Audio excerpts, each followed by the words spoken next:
So that's my advice is every day, you should be in ChatGPT. I don't care what your job is, right? You could be a sommelier at a restaurant and you should be using ChatGPT every day to make yourself better at whatever it is you do.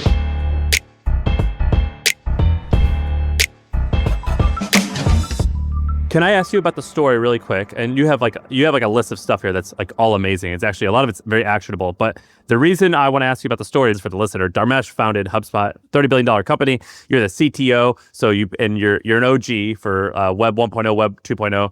And your first round, or one of your first rounds, was funded by Sequoia. Your partner, Brian, is an investor at Sequoia. So you are in the insider. You're an insider, I believe. You may not acknowledge it. I don't know if you do or do not. You are an insider. The cool part is that you're accessible to us. When did you first see what Sam was working on? And how long have you felt that this is going to change everything? So I actually have known Sam before he started OpenAI. And I got access to the GPT API. It was a toolkit for developers to be able to kind of build AI applications, right, effectively. And so I built this little chat application that used the API, and so I could have a conversation with him. So I actually built that thing that night. It was a Sunday. I had the full transcript 2 years before ChatGPT came out. So that's 4 years ago? It was 2020, so 5 years ago. Wow, okay. This summer. And so even then, it's like, and as soon as you sort of have that moment, it's the same that all of us have with ChatGPT. I just had it two years earlier. And then I'm showing everyone, like, Brian, you are not going to believe, like, I have this thing, through this company called OpenAI, and watch me like type stuff into it and see what happens. And we would ask it like strategic questions about HubSpot. It's like, how should it, like, who are the top competitors? Like, and they were, even then, 2 years before Chat, it was shockingly good, right? But the thing you sort of have to understand about the constraints of how a large language model actually works is that you type and you have a limited, just imagine this, if we're going to just use the physical analog, the sheet of paper can only fit a certain number of words on it. And that certain number of words includes both what you write on it, that says, I want you to do this, and the response has to fit on that sheet of paper. And that sheet of paper is what in technical terms would be called a context window. And you'll hear this tossed around. It's like, oh, this, ChatGPT has a context window of whatever, or this model has a context window, whatever. That's what they're talking about. All right, so why is that? Why does anybody care about the context window? It's like, well, sometimes you want to provide a large piece of text and say, summarize this for me. Well, in order for you to do that, it has to fit in the context window. So if you want to take 2 books worth of information and say, yeah, I want you to summarize this in 50 words, those 2 books worth of information have to fit inside the context window in order for the LLM to process it. The frontier models are roughly 100,000 to 200,000.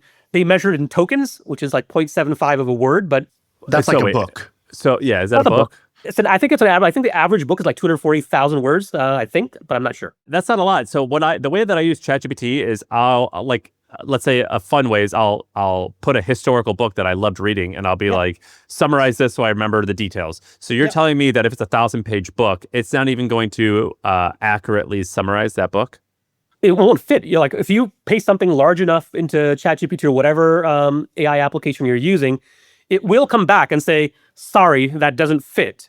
Effectively, what they're saying is that does not fit in the context window. So you're going to have to do something different.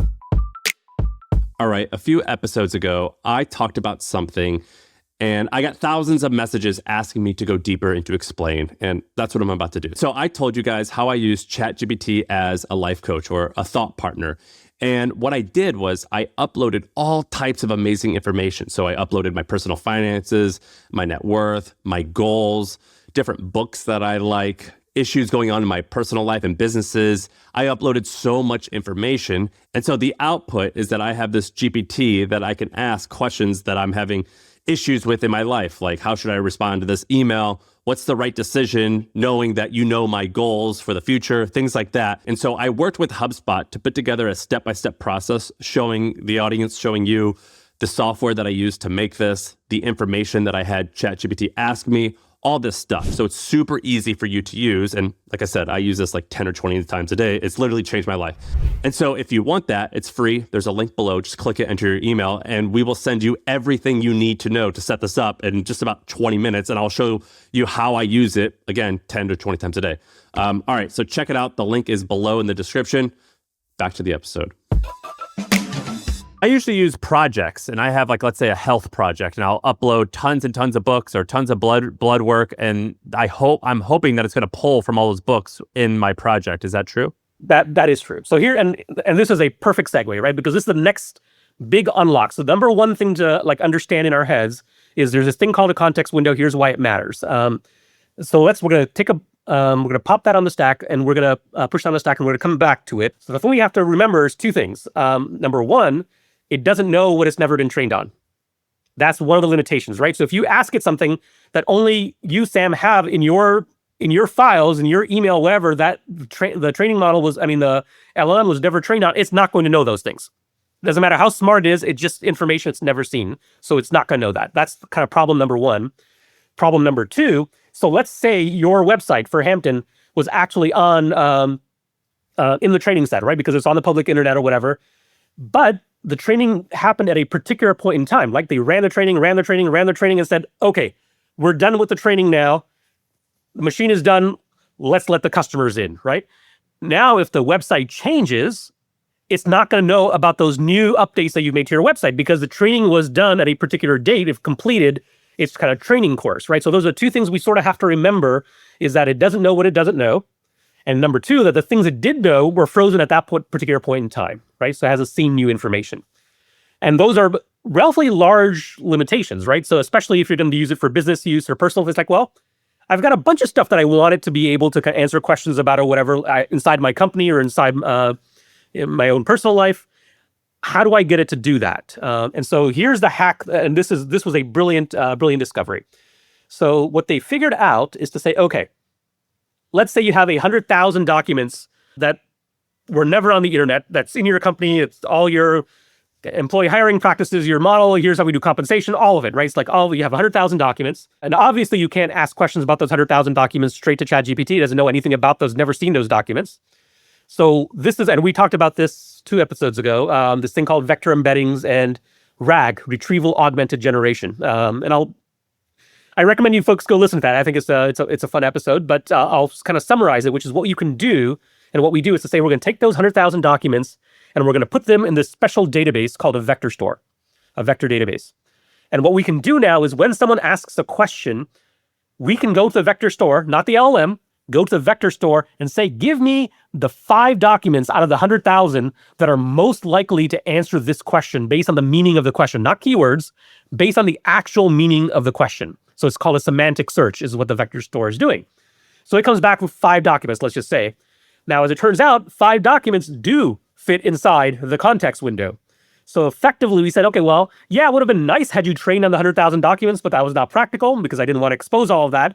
I'm going to give you the 5 documents that you actually need. I can just say, give it to you in the context window. And now, as you can imagine, it does an exceptionally good job at answering the question when it knows the 5 documents that should be looking. You just gave it to them, right? So it's having this, so we'll kind of jump metaphors here. It's like hiring a really, really good intern that has a PhD in everything, right? They went to school, they read all the things, read all the internet.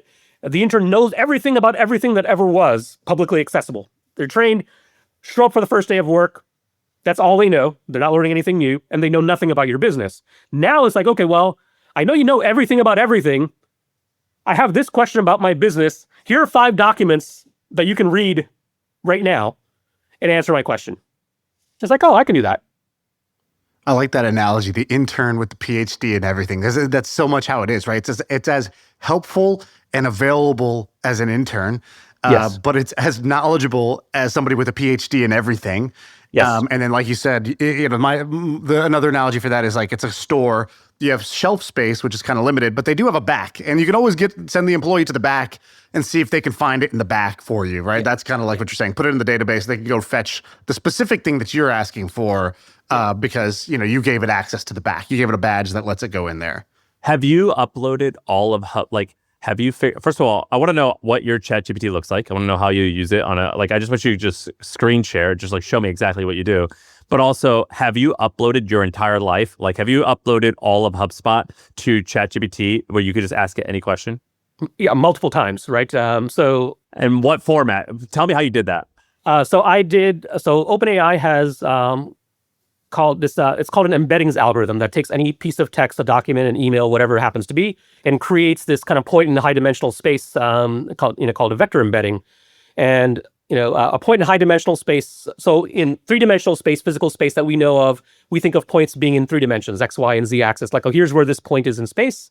High dimensional space, you can have 100 dimensions, you can have 1,000 dimensions. You can describe each document as this kind of point in space. So what I've done, so it used to be in the early kind of GPT world, the number of dimensions you had access to was roughly like 100 to 200 dimensions. And so you would lose a lot of the meaning of a document, right? They would sort of get it right. It would sort of capture the meaning. And then we went to like 1,000 dimensions. It's like, oh, well, now it can much more accurately sort of represent and capture a document of kind of arbitrary length and be able to find it, give it a prompt or given some sort of search query. And then recently, within the last year, we've gone, the latest algorithm from OpenAI, embeddings algorithm, is like 3,072, I think, dimensions. But where do you do this? Do you just literally upload it as a project, or you had to do an API connection? How do you actually do this? I'm doing an API connection, right? In fact, I'm running the least. Let me see where it is now. And anyone could do this, or you have special access because you're friends with No, them? anyone can do this. The API for the embeddings model, they have 2 versions. They have the 3,000 dimension version. They have a 1,000 dimension version. And is the results of this, like, are you driving a NASCAR and I'm driving like a scooter? Like, is that the difference? Like, if I just, like, for example, what I will do is I'll just like download my company's financials and I'll upload it. And then I'll like explain what my company does. But the way that you do it is a lot different. Now, are we talking a massive gap in results that you get versus what I get? Yes. The short answer is yes. And the reason is, like, so I do that as well in terms of I'll describe the company or whatever. I try to provide it context, and that's why it's called the context windows. You try to provide the LLM context for what you're asking it to do. The difference is that, because I can go through, like, and by the way, the richest, and I'm working on a kind of nice and weekends project right now that takes email, which, so you would be amazed. Like, if you had to write no other words right now, if you did nothing but say, I'm going to take all of my emails I've ever written that are still stored and give it to a vector store, use an embeddings algorithm, and then use ChatGPT to let me kind of answer questions. So if I want to say, oh, I want you to give me a timeline for when we first started using Hub to name products or whatever, and how did that come about? Or what were the winning arguments against doing that versus whatever? Like, it's shocking how good the responses are when you give it access to that kind of rich data, right? Somebody needs to create just like a $10 a month, a single website that's like, hey, make your ChatGPT smarter. And it's a website where it's like, connect your Gmail, connect your Slack, connect your everything. And I would pay them happily $20 a month to just set this up for me so that my to give my ChatGPT like the extra pill that says, you now have access to my data. Is this because you're talking about, like, I have the API to the vector embeddings and like, well, I have the flux capacitor too, but I don't know what to do with it, right? Like, I need a button on a website with a Stripe payment button that I could just connect the stuff. Is it not? Is there a caveman version of this? There are tools out there to do, and there are startups working on it, right? There's 2 pieces of good news. One is there are startups working on it. The challenge here is not that they're doing a bad job. The challenge actually comes down to if it were a startup and a startup came to you, it's like, oh, we just started last week, but we've got this thing, it really works. In fact, Dharmesh may be an investor. How willing would you be to hand over literally your entire life and everything that's in your email over to this startup? Like, so part of the challenge we have is that the access control that, let's say you're using Gmail, which a lot of us use, when you provide the keys to your Gmail account to a third party, there is no degree of real granularity. You can say, oh, I wanted to read the metadata. That's like level 1. Level 2 access, I wanted to read my full email. And level 3 is I wanted to be able to write and delete emails on my behalf. But if you wanted to like read like the actual body of the email, you can't say, I only wanted to read messages that are from HubSpot.com, or I want to ignore all messages from my wife and my family or whatever in the thing. There's no way to control that, right? So you sort of have to have trust. Is there any product that you would trust right now, or that you can recommend that guys like Shaan and I should use as ChatGPT add-ons or accelerators? No, not that I don't trust them, but it's like I wouldn't trust really anyone right now with that. And it's one of the reasons I sort of run it locally, even though I know these things are out there. I predict what's going to happen is we're going to have any of the major players, and you can see this happening already, right? We see this with you have the ability to create custom GPTs in OpenAI and do projects. In Claude, you have Google Gems, which are essentially like a small baby version of this, right? That says, oh, you can upload 10 documents, 100 documents, and it'll let you ask questions against it. What it's really doing behind the scenes is creating a vector store. That's effectively what's happening. My expectation is all the major companies will actually have a variation of this. Starting with Google should be the first one because they already have the data. There is absolutely zero reason why Google Gemini does not let you have a Q&A with your own email account. That's just like insanely stupid, right? Like I'll just go ahead and say it. It's just there's something not right with the world when they already have the data, and it's like, and they have the algorithm. They have Gemini 2.5 Pro, which is an exceptionally good model, right? So they have all the pieces, but have not yet delivered. But my hope is they'll just. Then tell me and Shaan, we're early adopters, but neither of us are technical. What can we do to? I want to get it on this, baby. All right, so give me 2 weeks. Here's what I'll be. So that's one thing I do trust, and I trust myself. I'm an honest guy. I'll give you like this internal app that I'm building. Let you point your Gmail to it. It'll go and it'll run for a day or 2 days or something like that, and then you will be amazed. You will be able to ask questions. And by the way, and the thing I'm like working on now is once you have this capability, right? Like step one is just being able to do Q&A, right? It's like, oh, I'm gonna. Step two, like imagine kind of fast forwarding, like it has access to all of your kind of history. So imagine you're able to say, you know what? I'm not doing this, by the way, but if I were, it's like, I want to write a book about HubSpot and all the lessons learned and all like everything. It's all in my email. Do the best possible job you can writing a book. If you have questions along the way, ask me. But other than that, write the book. I think it would be able to write the book. Wow. What else are you doing with AI? So give me your day-to-day. Like, for example, the CEO of Microsoft had this great thing where he goes, I think with AI, then I work with my coworkers. And that really shifted the way I worked because I used to brainstorm or have a meeting to talk about stuff with my coworkers, which was honestly always like a little disappointing. I felt like I'm the one bringing the energy and the ideas and the questions, and I'm hoping that they're going to, but dude, just sparring with AI first and then taking the kind of like distilled thoughts to my team of like, here's how we're going to execute has been way better. Like that little one sentence he said shifted the way I was doing it. How are you kind of using this stuff? Yeah, so a couple of things. So let's start at the high level and we'll drill in a little bit. So what we're used to with ChatGPT, this is sort of your kind of early evolution of most people's use, is because it's called generative AI, you use it to generate things, right? Generate a blog post, generate an image, generate a video, generate audio, all those things. That's kind of the generation kind of aspect.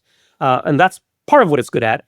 Then you sort of get into but it can also kind of summarize and synthesize things for me. It's like, take this large body of text, take this blog post, take this academic paper, and summarize it in this way, or like so a 7-year-old would understand it kind of thing, right? So that's the kind of step number 2. Step number 3, and we're going to get into how this is now possible, is you can do, effectively, you can take action, have the LM actually do things for you. And I'll always kind of put it broadly in the kind of automation bucket. Like I can automate things that I was doing manually before. And then the 4th thing is around orchestration. It's like, can I just have it manage a set of AI agents, and we'll talk about agents in a little bit, and just do it all for me. I just want to give it a super high order goal. It has access to an army of agents that are good at varying different things. I don't want to know about any of that. I just wanted to go do this thing for me, right? And then that's sort of where we are on the slope of the curve. The first 3 things are possible today and work well today, right? So you can generate, as we know, it can generate blog posts. It can write really well. It can generate great images now, including images with text. It can do great video now with, higher fidelity, higher character cohesion, all these things.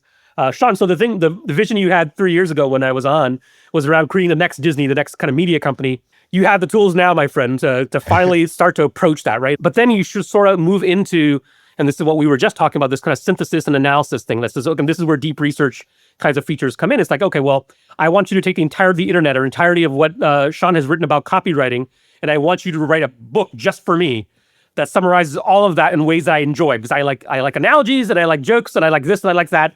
Write a custom version of Shaan Puri's book on copywriting, right? That kind of synthesis, I think would be super interesting. And then automation is now possible. So Agent.ai is one of those things. There's other tools out there that says, hey, I want to take this workflow or this thing that I do, and I want you to just do it for me. Give us a specific. What's a specific automation that you've used that's like, useful, helpful, saves you time? I'll tell you a couple. One is around domain names, which is, okay, so I have an idea for a domain name, and I'm going to type words in, And these things exist. And I'll tell you the manual flow that I used to go to is like, okay, first of all, I can brainstorm myself and come up with possible words and variations of the words, whatever. Here's the things. Then I'll say, okay, which domains are available? Absolutely zero of them that are good that will pop into my mind are like freely available to kind of just register that no one's registered before. Okay, fine. Then I'll say, okay, well, which ones are available for sale? Okay, what's the price tag? Is that a fair approximation of the value? Is it like below market, above market? We don't know because there's no Zillow for domain names yet. So create that. So I have something that automates all of that and says, oh, so you have this particular idea for this concept, for this business, whatever it is. Here are names. Here are the actual price points. Here's the ones that I think are below market value, above market value. Tell me which ones you want to register. That's in ChatGPT? No, it's in Agent.ai is where it lives right now. But now there's a connector between Agent.ai and ChatGPT through this thing called MCP, which you'll hear about a bunch if you haven't already. One thing I want to kind of get out there, just so we keep connecting the dots, because I want everyone to have this framework in their head. So we talked about large language models. It can generate things. We talked about the context window. We talked about faking out the context window by saying, oh, we can do this vector database and bring in the right 5 documents, stuff them into the context window. Here's the other big breakthrough that's happened, I'll say recently within the last year and a half, is what's called tool calling. And what tool calling is a really brilliant idea. And the tool calling says, okay, well, the LM was trained on a certain number of things, but if we had this intern that came in, it would be like saying, okay, well, whatever you know, but we're not going to give you access to the internet. Like, that would be stupid, right? We would give the intern access to the internet. It's like, if I ask you something that you weren't trained on, go look it up, right? That would be like thing number 1 on the first day of work. And as it turns out, the LLM world, the intern didn't have access to the internet. All it had was whatever notes it happened to take during its PhD training in all things, right? And so what tool calling allows, and this is a weird approach to it, but this is because of the way LLMs work. So remember, the LLM, it's architected such that you give it the context window in, it spits things out. That's it. It doesn't have, and you can't reprogram the architecture. Now all of a sudden we're going to give you access to tool calling.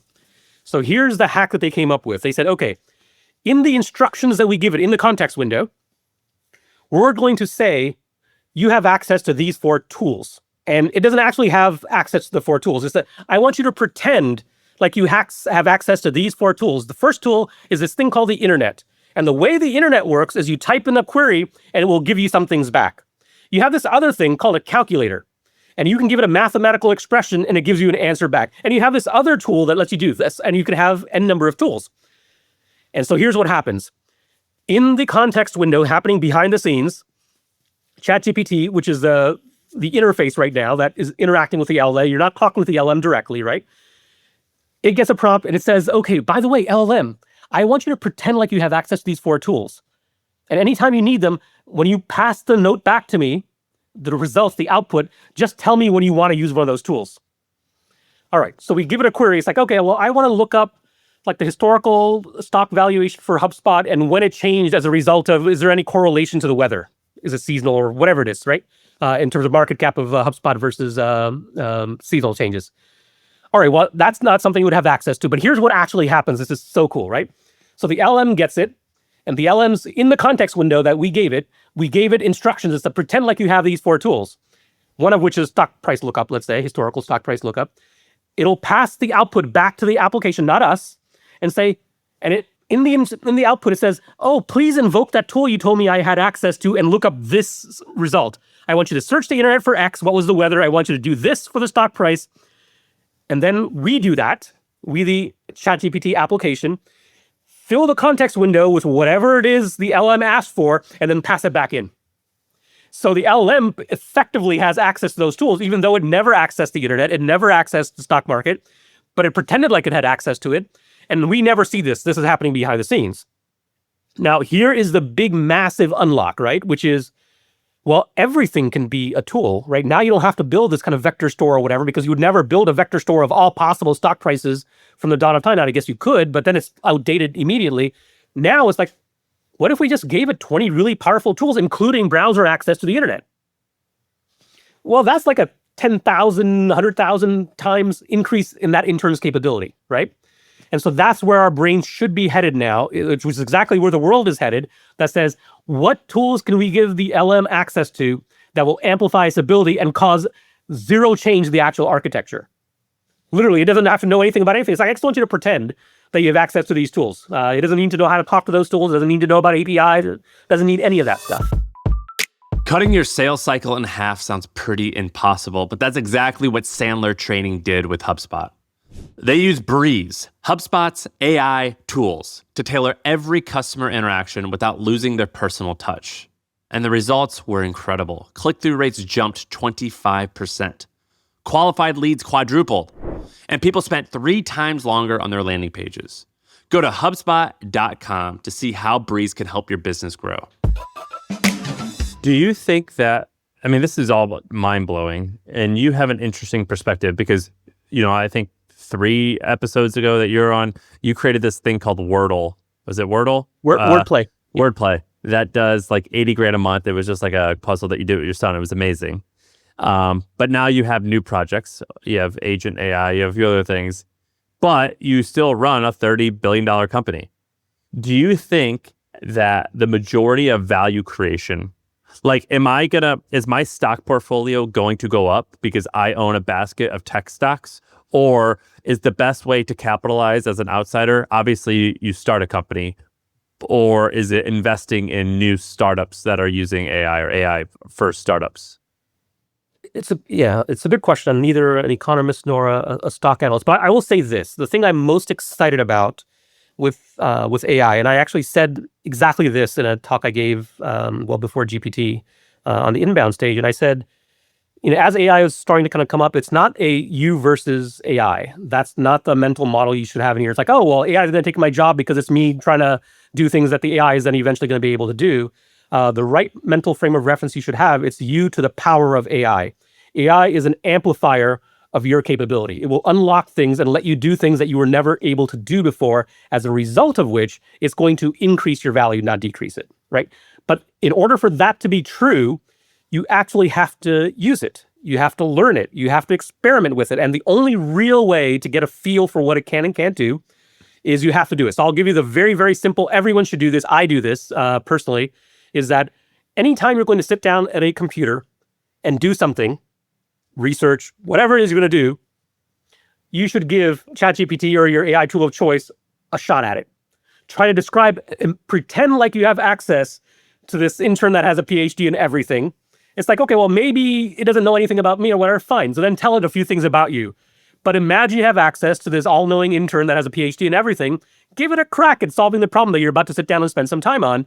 And what you will invariably find, number one, is you'll be surprised by the number of times it actually comes up with a helpful response that you would never have expected it would be even remotely able to do. Like, how can it do that? It's because it has a PhD in everything, right? And so now actually, we'll talk about reasoning and whether models are actually doing that or not if we have time. But so that's my advice is every day, you should be in ChatGPT. If you're a knowledge worker at all, it doesn't matter, actually, you don't even have to be a knowledge worker. And I don't care what your job is, right? You could be a sommelier at a restaurant and you should be using ChatGPT every day to make yourself better at whatever it is you do. And that might be the introduction of that orthogonal skill to bring it back to the, which I never explained the word orthogonal. I'll do it in 30 seconds. So orthogonal means a line that's 90-degree intersection to another line. And the most common use is when we have an X and Y axis, right? It's like, oh, the X axis and the Y axis are orthogonal to each other because they have 90 degrees separating them.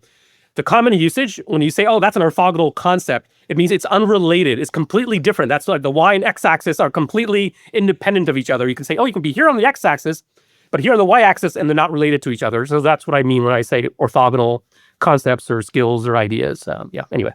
Is there anything you disagree with that's kind of the consensus? Because a lot of things you're talking about, like, hey, AI is going to change everything. It's super smart. Agents are coming. They can do some stuff now, more stuff later. These are all probably right, but they're also consensus. I'm just curious, like, is there anything you disagree with that you hear out there that drives you nuts, where you're just like, people keep saying this. I think that's either wrong, it's overrated, it's the wrong timeline, it's the wrong frame, it's whatever. Is there anything that you disagree with that you've heard out there? I've heard variations, two variations I disagree with. One that I think spent some amount of time, hopefully kind of talking folks out of, which is, it's just autocorrect. It's not really thinking. And that's a matter of like, what do you think thinking is, right? It's like, okay, well, if it produces the right output to which we think would require thought. So I think that is flawed reasoning to say, oh, well, and this often comes from the smartest people, the most experts in their field, because, oh, it's really like a stochastic parrot. You'll hear this phrase, which is, it's like a probability-driven pattern matching based, it just so happens that it's been trained on the internet, but it's not really like human intelligence. And I agree with that phrasing, which is it's not like human intelligence, but that does not mean that all it's doing is sort of mimicking stochastically, all the things I've read before, because in order to do what it does, it is a form of creativity, different from what we normally experience. That's kind of thing number one that I disagree with. Thing number two is people are thinking, I both disagree with the scaling laws are going to continue forever, indefinitely, that the more and more compute we throw at, the more knobs we put on the machine, the smarter and smarter it's going to get. I think there's going to be a limit to that at some point. It's like nothing goes on forever. It's going to asymptotically move towards, we're going to have to come up with new algorithms. So GPT can't be the do-all end of all things, right? There will be a new way discovered. So I think that's going to happen. But I think the smarter, and I did not say this, other people have said it, the best way to kind of think about AI right now is, as you use it, is to kind of truly find a frontier of what it's incapable of. It's like, okay, it can sort of do this thing, but not very well. If that's the way you describe its response, you are exactly where you need to be, which is if it can sort of do it right now, sort of. If you have to squint a little bit, it's like, it's kind of something, but wait 6 months or a year, right? Like that's the beauty of an exponential curve. It gets so much better, so fast, that if it can sort of do it now, it will be able to do it, and then it'll be able to do it really well. That's the inevitable sequence of events that's going to happen. Sam, have you heard this about startups? There's like a kind of the smart money in startups believes that the right startup to build is basically the thing that AI kind of can't do right now. That's the company to start today, because you just have to stay alive long enough, give it the 12 to 18 month runway that it needs for the thing to go from, didn't really work very well, to like, oh my God, this is amazing. But you've built your brand, your company, your mission, your customer base, you've been building that all along the way. And you're basically just betting you're going to be able to surf the improvement of the model. By the way, that's how I feel about my company. My company is not related to this, but at all. But in terms of like our operations, we're like, things are very manual. And I'm like, oh my God, once I'm able to finally implement AI when it can work for this purpose, my profit margin is going to go through the roof. I mean, that's how I feel about it. But which isn't entirely related to that, Shaan, but a little bit. One thing I'll plant out there, since this is my first million, we like talking about ideas. At a macro level, here's the entirely new pool of ideas that I think are now available on a trend that I think is inevitable, which is as agents get better and better, right? Right now, most of us, when we use AI, use ChatGPT, we use them as tools, which is great. Perfect. Fine. Over time, you need to shift your thinking and think of them as teammates. Think of them as that intern that just got hired, right? And as a result of that, so let's assume for a second, let's stipulate that I'm right. All we don't know is how long is it going to take for me to be right, is that we're going to have effectively digital teammates that are part of all of our teams. Every company is going to someday have a hybrid team consisting of carbon-based life forms and these kind of digital AI agents. Okay, so if you accept that, the way that's going to happen is not going to be like all of a sudden we one day wake up and every organization now starts kind of mixing them. What's going to happen is it's going to slowly introduce this way. It's like, oh, I have this one task, whatever, that an agent is better at, and it's reliable enough for the thing, and the risk is low enough, I'm going to have it do that. Right, well, we already see elements of that. But here's what's going to happen. As a result of that kind of gradual kind of infusion and adoption of that technology, the way to win and the opportunities that get created is like, how do I help the world accomplish this end state that I know is going to come? So here, I'll give you some examples. If you, Sam, were to hire a new employee tomorrow, here's what you would do. You would say, oh, well, I'm going to onboard that employee, spend a couple of days, I'm going to tell them about the business. Whoever's managing that employee, let's say it was a direct report of yours, maybe you'll have a weekly one-on-one or every other week or whatever. That one-on-one will consist of looking at the work they did, whatever. It's like, oh, over here you did this or whatever, and it could be copy editing, it could be anything, whatever the role happens to be. You're going to give them feedback, right? That's what you would do for a human worker.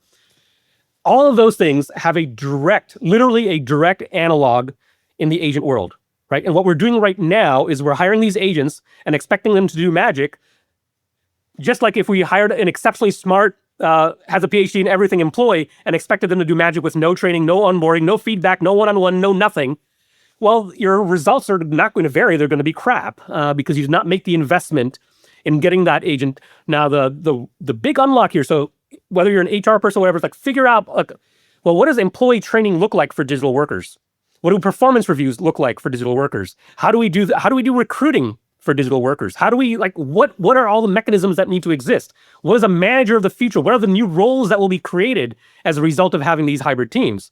It's like, okay, well, now maybe we're going to need someone that's like the agentic manager, human, that knows all the agents that are on their team or whatever, and has kind of built the skill set to how to do recruiting for their team, how to do performance reviews, how to do all of that, but for agents or hybrid teams, versus just purely human ones. That's just a whole other, and we're going to need the software, we're going to need the onboarding, we're going to need training, we're going to need books written, we're going to need all of it to kind of adopt, and it's going to take years, right? It's not happening overnight.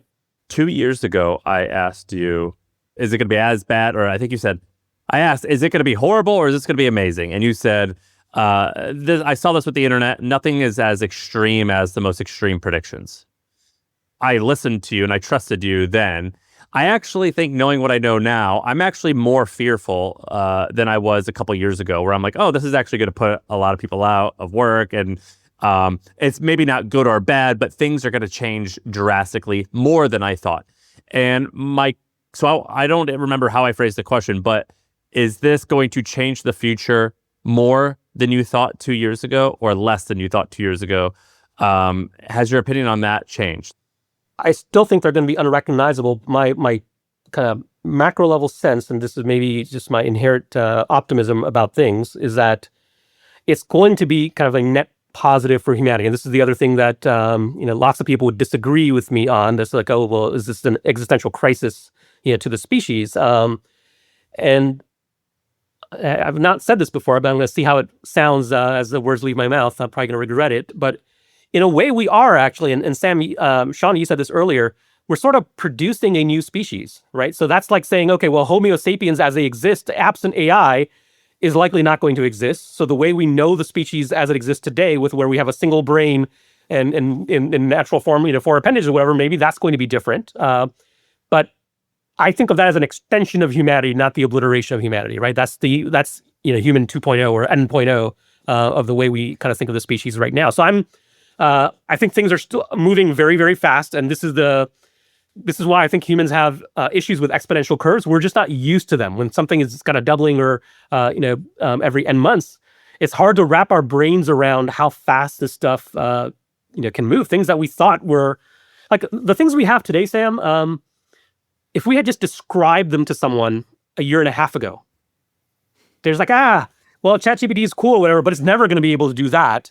And now we're like, those are like par for the course, right? Like we can do like things that were literally like, oh, there's no way. It's like, yeah, it's good at like text and stuff like that, but that's because it's been trained on text.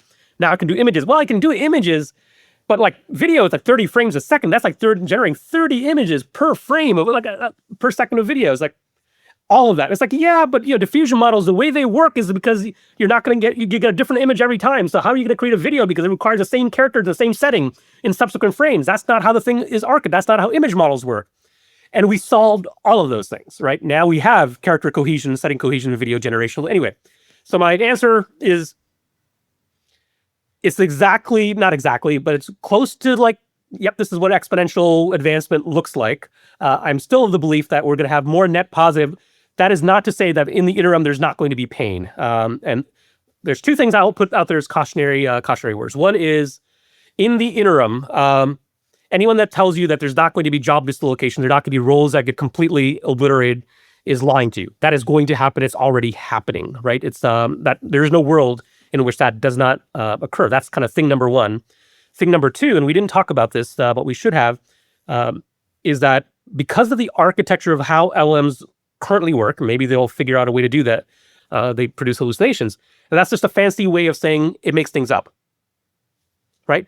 And that's sort of okay, but not okay because it doesn't know it's making it up. Because of the way the architecture works, it's like the intern that thinks it's been exposed to all there is to know in the world. It's like, I know all the things. You ask me a question, I know all the things. So I'm going to tell you the thing that I know. It was like, well, yeah, but you didn't know this. And what you said is actually factually, like provably, demonstrably wrong. And it has absolutely zero lack of confidence in its output, which is fine for some things. If you're writing a short, fiction story or something like that, it's not great at all for other things like healthcare related, where you need kind of predictable, accurate responses. So I think we need to be aware of the limitations around it when we're doing research and things like that. And the problem is when we have relatively, I'll say naive, and I don't mean this in a disparaging way, folks that are naive to a subject area asking ChatGPT for things where it can't judge the response, right? We're sort of taking it on faith that it's ChatGPT. And Dharmesh said it's got a PhD in everything, so of course it's going to be right. Well, no, it's often not right. Right. And it's kind of up to us to figure out what our kind of risk tolerance is. It's like, when is it okay for it to be wrong? How would I test it for my domain, for my particular use cases? So you guys know this, but I have a company called Hampton, joinhampton.com. It's a vetted community for founders and CEOs. Well, we have this member named Levon, and Levon saw a bunch of members talking about the same problem within Hampton, which is that they spent hours manually moving data into a PDF. It's tedious, it's annoying, and it's a waste of time. And so Levon, like any great entrepreneur, he built a solution, and that solution is called Molku. Molku uses AI to automatically transfer data from any document into a PDF. And so if you need to turn a supplier invoice into a customer quote or move info from an application into a contract, you just put a file into Molku and it autofills the output PDF in seconds. And a little backstory for all the tech nerds out there, Levon built the entire web app without using a line of code. He used something called Bubble.io. They've added AI tools that can generate an entire app from one prompt. It's pretty amazing, and it means you can build tools like Molku very fast without knowing how to code. And so if you're tired of copying and pasting between documents or paying people to do that for you, check out Molku.ai, MOLKU.ai. All right, back to the pod. What do you think about this situation where Zuck is throwing the bag at every researcher, $100 million signing bonuses, even more than that in comp, and he's poaching basically his own dream team? He's like, okay, I can't acquire the company.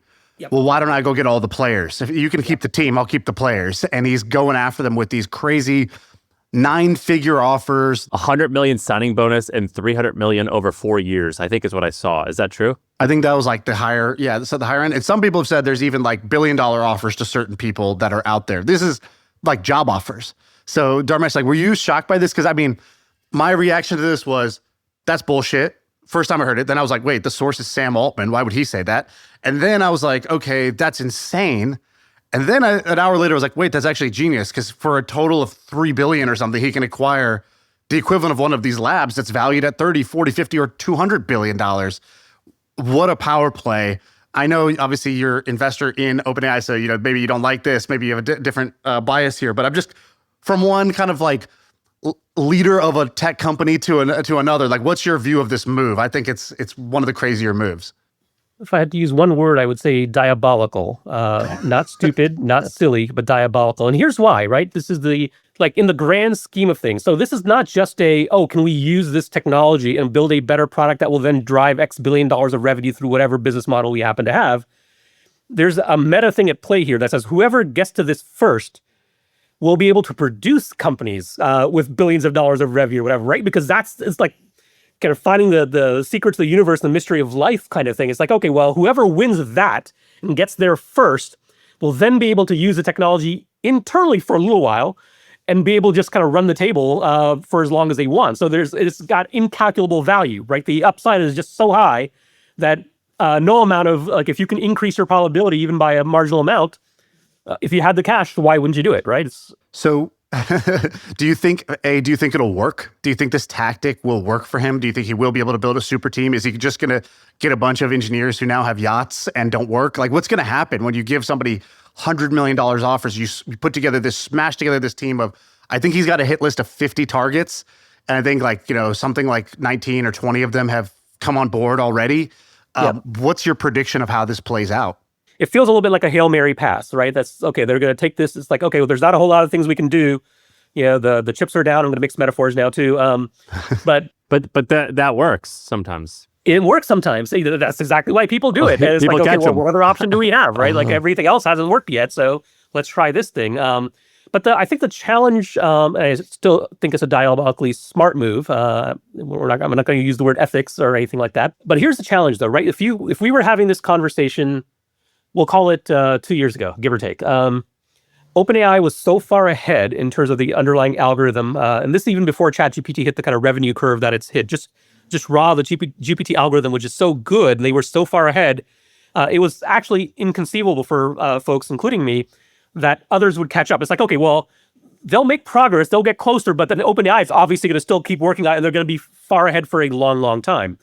That's proven not to be true, right? We've seen open source models come out. We've seen other commercial models come out. There's Anthropic, and they have, by most measures, comparable large language models, right? Within like one standard deviation, they're pretty good. And sometimes they're better at some things, worse at others, but it's not this single horse race anymore. So the thing that I'm a little bit dubious of is that even if you did this, you put all these people together, like it didn't really work for OpenAI in the true sense of the word, right? Like they weren't able to create this kind of magical thing that it's like, okay, maybe they end up doing it somewhere else, but I think there's more smart people out there. The technologies kind of DeepSeek proved that you could actually, and they did actually have an actual innovation in terms of reasoning models and things like that versus kind of the early generation large language models. So jury's still out. How much better is a $300 million so $100 million a year engineer over like a $20 million engineer? Is it like, I followed some of these guys on Twitter, and they're fantastic follows. And do you think that their IQ is just so much better, or is it because they've had experience? Is it really because they just saw how OpenAI works and they want that experience? Are they like, is this like espionage? How good could $100 million or $300 million a year engineer be? Well, that's the thing, though. This is software, right? So this is a world of like 95% margins. So let's say, I think part of the value is, yes, they're super smart, but even human IQ asymptotically moves towards a certain ceiling, right? You take the smartest people in the world, however you want to measure IQ. And so that doesn't explain away the value, right? That's not that. It's not that they've seen the inside of OpenAI and they have some trade secrets in their head that they can then kind of carry over. It's like, oh, here's how we did it over there, and here's how we ran evals, and here's how we did, the engineering process. They'll have some of that because we always carry some amount of kind of experience in our heads. I think the larger thing, kind of primary kind of vector of value is they sort of have demonstrated the ability to kind of see around corners and see into the future, right? They believed in this thing that almost no one believed in at the time. They sort of saw where it was headed, and they were working at it, chipping away at it, whatever. And that's much rarer than you would think. For really smart people to do this seemingly stupid, foolish thing, it's like, you're going to do what now, right? And we're still asking ourselves a variation of that question that we would have asked 3 years ago, except now we have ChatGPT and we have the things in it, and we're still like, well, you say that we're going to have like these kind of digital teammates and they're going to be able to do all these things, and it can't even do this simple thing right? Like we sort of keep elevating our expectations and what we believe is or is not possible. They sort of know what's possible, and they almost think of what many of us would consider impossible as actually being inevitable. Have you guys, has HubSpot, have you made any of these offers? I don't think so, but that's not the game we're in, right? So we're not in that league. We're not trying to build a frontier model. We're not trying to invent AGI. We're at the application layer of the stack. So we want to benefit from it, right? We didn't, in any layer of my entrepreneurial career, I have not been the guy in the center of the universe, sort of the company. But you're not like, oh man, I met this person, like we need to offer like an MBA contract in order to secure this guy.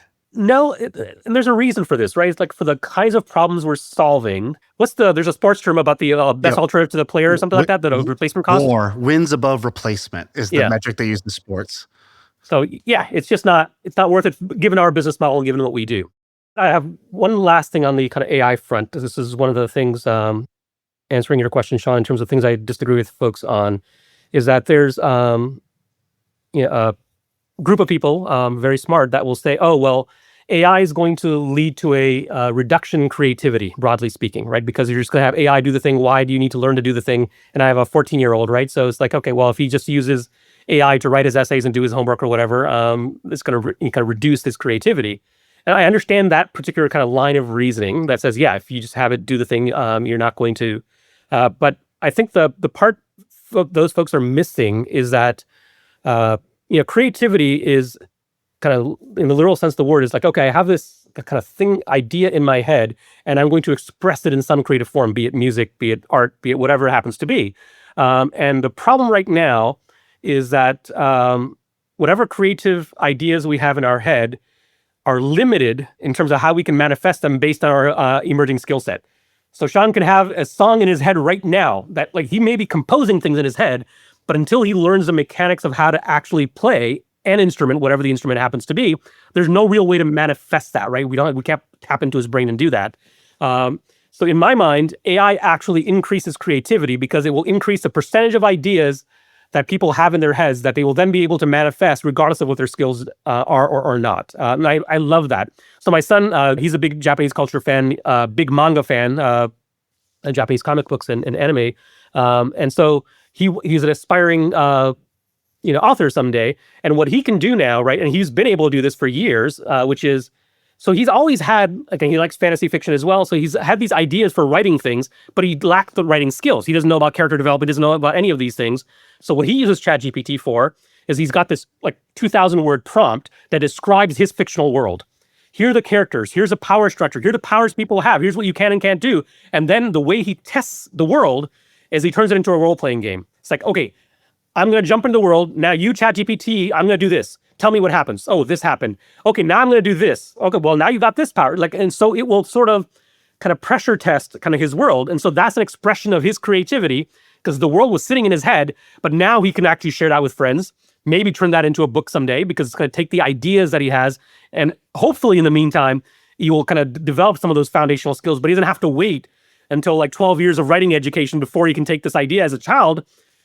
He has lots of creativity, but as a practitioner, most of those things that he would love to be able to manifest in the world, he has nothing close to the skills required, whether it's drawing or writing or anything. So I think that's what AI can help us kind of elevate. And once again, but we have to use it responsibly, but it should be able to elevate our skills. I want to show you guys a example of this real quick. So I had this idea not long ago, a couple weeks ago, of creating a game using only AI. So I don't know if you guys ever played the Monkey Island games from like when I was a kid. I played Monkey Island. It was an incredible game. Basically, this guy wants to be a pirate. It's like this very funny, but like 8-bit art style game. And so I created a version of that called Escape from Silicon Valley. I didn't create the whole game, but I create like the art. But like, check this out. So I go into AI and I basically start creating the game art. And so it's like the story is basically like deep in San Francisco. The year is 2048. The Rock is starting his third term in office. Nancy Pelosi passes away, the richest woman on earth. And then, Elon is promising that self-driving cars are coming really, really soon for real this time. And here you are, you're this character and you're in the OpenAI office. And basically the idea Charlie, is like, look at that. What's that? Look at the Charlie bar. Yeah, exactly. I was putting in some references to like, stuff that I thought was, it would be cool. That is so cool. What did you use to make those images? So that right there was just ChatGPT and Midjourney mixed. I tried using, Scenario and a couple other like game specific tools. Like, check this out. So like I created all these like tech like characters. So it's like I create Zuck and Palmer Luckey and like Chamath and Elizabeth Holmes in jail. Awesome. And I had it basically write the scenes for the levels with me, like write the dialogue with me, create the character art. Dude, that looks sick. Why didn't you do that? Well, because I did the fun part in the first 2 weeks where I was like, oh, the concept, the levels, the character art, the music, seeing what AI could do. But then to actually make the game, the AI can't do that.